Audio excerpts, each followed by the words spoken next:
Xiinxalaan siyaasaa Jawaar Mohaammed ergaa jajjabaa mootummaa biyya bulchaa jiruuf dabarsee jira. Ilmaan hiyyeessaa beekamtiin maleetti waraanatti guurtee iddoo isaan hin beeknetti guurtee ibiddaan hin fixin jechuun ergaa jajjabaa mootummaa biyya bulchaa jiruuf dabarsee jira. Dabalataan waraana biyya keessatti yeroo ammaa deemaa jiru irratti illee ibsa bal'aa kennee jira. Xiinxalaan siyaasaa bal'inaan isin hin geenya.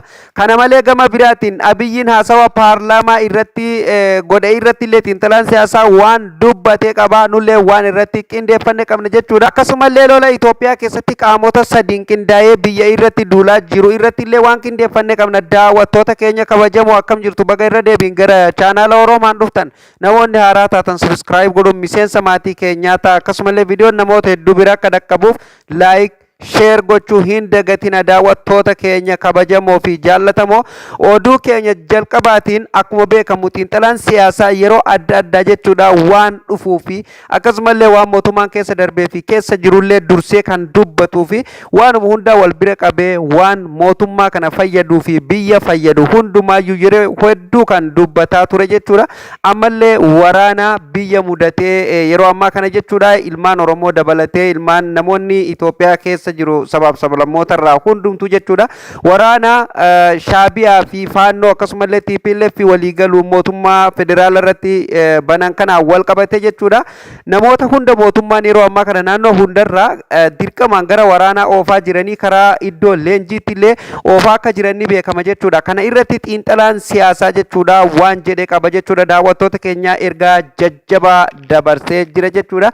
Ergaa isaa keessaa jechuudha gaggabaabsinee isinitti himna jechuudha waan inni mootummaa biyya bulchaa jiru Dr. Abiy Ahmediif dhaameetu jira jechuudha. Daawwattoota keenya akkasumallee waa'ee waraana biyyaa irratti illee waan dubbate qabaa kanallee isinittiin hima jechuudha. Daawwattoota keenya jalqaba irratti waa'ee dhaamsisaa kana yookaan waa'ee inni waraana wal qabatee mootummaa Itoophiyaatiif dhaame bira qabee dubbate kanan isinitti hima jechuudha. Akkas jechuun eegalee tarsiimoo fi qindoomina beekamtii irratti hundaa'een maletti ilmaan hiyyeessaa muuxannoo hin qabne lafa hin beeknetti ibiddatti guuruu ficcisiisanii jeneraala abaluutu nu ficcisiise jedhanii komatuun waan hin taane jechuuni dubbatee jira jechuudha. Ilmaan hiyyeessaa bakka isaan hin beeknee fi akkasumallee waan isaan keessa hin beekne beekomtii muuxannoon keessa hin jirre maletti ilmaan hiyyeessaa akka ibiddatti hin fiqne jedhee dhaamee fi jira jechuudha. Mootummaa biyya bulchuuf xiinxalaan siyaasatiin ulleen kanuma jennaanii akkasumallee namoonni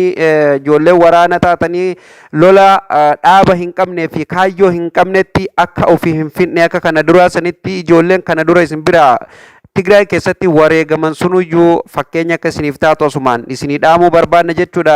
Daawwattoota keenya kabajamoo fi jaallatamoo itti aansuun jechuudha Jawaar Mohaammed raayyaa kana guyyaan bifa kanaan gaaga'aa sadarkaa guutuutti sadarkaa biyyaa guutuutti bittinnaa'utti dhiheessee jira. Abiyyiin jedhee dubbatee jira jechuudha. Raayyaan biyyaa diigame jechuun biyyi guutuun diigamte jechuudha. Maaltu akka dhufu taa'u ani hin beeku jedhee Jawaar Mohaammed xumuree jira jechuudha. Ergaa isaatti eegaa raayyaan ittisa biyyaa akkuma beekamu hubna biyyaati lafee dugdaa biyya saniiti jechuudha. Raayyaan biyyaa akkuma beekamu guyyaa guyyaan jeneraalota abaluutu akkasitti kana godhee akkas godhee akkana godhee waanuma adda addaatu haasama jechuudha. Akka waan raayyaan biyyaa amma osuma jiru gara diigamutti waan deemaa jirullee ni fakkaata. Kanumaan wal qabatee immoo biyyi sun akka diigamu maltuu xiinxalaa siyaasaa dubbatee jira jechuudha. Raayyaan ittisa biyyaa diigamnaan jechuudha. Kanaafuu lola kaayyoo hin qabnetti akkasumallee muuxannoo maleetti bakka argitetti uummata akka hin oofne jedhee Jawaar Mohaammed ergaa dabarseefii jira jechuudha. Waa'ee lola biyya keessatti amma deemaa jiru irratti qaama sadiitu waliigalee mootummaa Itoophiyaa irratti lola banee jira. TPLF shaabiyaa yookaan Eertiraa fi akkasumallee humnoota hidhatanii naannoo Amaaraa keessa socho'an faannoo jedhamuun kan beekamu jechuudha. Jarri kun sadeen waliigalee jechuudha mootummaa Itoophiyaa irratti lola banuun isaa ni yaadatama jechuudha. Kanumaan wal qabatee guyyaa kaleessaa isinii gabaasuun keenya ni yaadatama jechuudha. Daawwattoota keenya kabajamoo fi jaallatamoo kana irratti illee xiinxalaan siyaasaa ergaa gabaabaa wayii dabarsee jira isinitti hima jechuudha. Ajajoonni olaanaan TPLF fi Birgeedar Jeneraal Magriba Haileen waliigaltee dhukaasa dhaabuu Pretoria sababa waldhabdee siyaasatiin kan kuufame ta'uu danda'a jedhee dubbatee jira jechuudha. Marsaan kun irra deebi'amuu hin qabu, waraana marsaa biraa kaasuuf deeman jedhee dubbatee jira jechuudha. Jawaar Mohaammed akkuma beekamu kana durallee waan dhufuu deemu hundumaa dubbataa ture. Ammallee waraana kanallee irra deebi'anii ammallee waraanatti seenuu waraana biraa duuban dhalchiisuu taha jedhee dubbatee jira jechuudha. Kanaaf hoggansi himannaa jeneraal Magriib irratti ka'e kana galchuuf gara koongireesii dhiyeessuu qaba yookaan osoo miidhaan dabalataa hin dhaqqabin waan kanarraa of qusatuu qaba jechuun xiinxalaan siyaasaa eeree jira jechuudha. Daawwattoota keenya kabajamoo fi jaallatamoo waan silaa Jawaar Mohaammed dubbatu kana osoo hojiirra oolfame biyyi kun sadarkaa amma irra jirtu kanallee silaa hin geessu ture jechuudha. Gama biraatiin xiinxalaan siyaasaa ammallee haasaa Abiyyiin paarlaamaa irratti guyyaa tokko dura dubbatee waan xiinxalee gabaabsee dubbatee jira jechuudha. Kanallee isinittiin hima jechuudha. Akkas jechuun eegalee Abiyyiin haasawaa paarlaamaa isaa keessatti waa'ee waraana kaabaa irratti waraansa naannoo Amaaraa fi Oromiyaa keessatti hammaatee jira jechuun irra deebiin mirkaneessuuf kan barbaadu yoo ta'u, lolli naannoo Amaaraa fi Oromiyaa keessatti cimeera jedhee jira.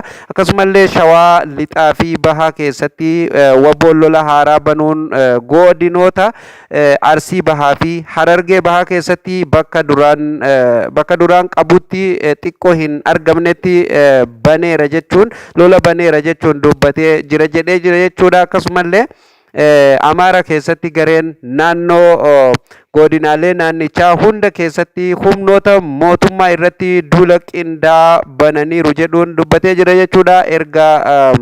Erga lolli kun eegalee waggaa 2 dura mootummaan yeroo jalqabaatiif humnoota makanaayizaayidii bobbaasuu isaa gabaasee jira jechuun xiinxalaan siyaasaa dubbatee jira jechuudha. Kanumaan wal qabatee xiinxalaan siyaasaa dhuma irratti Abiyyi waa'ee cimina waraana isaa gabaasaa dirree lolaa fi ragaa ajajoota irraa argame waraanni biyyattii qullaa Oromiyaa fi Amaaraa keessaa sarara qabatee akka jiru ni akeeka jechuun dubbatee jira jechuudha. Tarsiimoo walitti qabamaa dhaabuu fi akkasumallee waraana yeroo dheeraa irraa kan ka'e dadhabuu waraanni kun kallattiidhaan jiraachuu dhaabbataatti yaaddoo guddaa ta'ee jira jechuun xiinxalaan siyaasaa yaada isaa goolabee jira jechuudha. Daawwattoota keenya egaa akkuma beekamu Jawaar Mohaammed yeroo adda addaa irra deddeebi'uun mootummaa kanallee qeeqaa ture, akkasumallee yaada bareedaallee kennaafii ture. Garuu yaada isaaf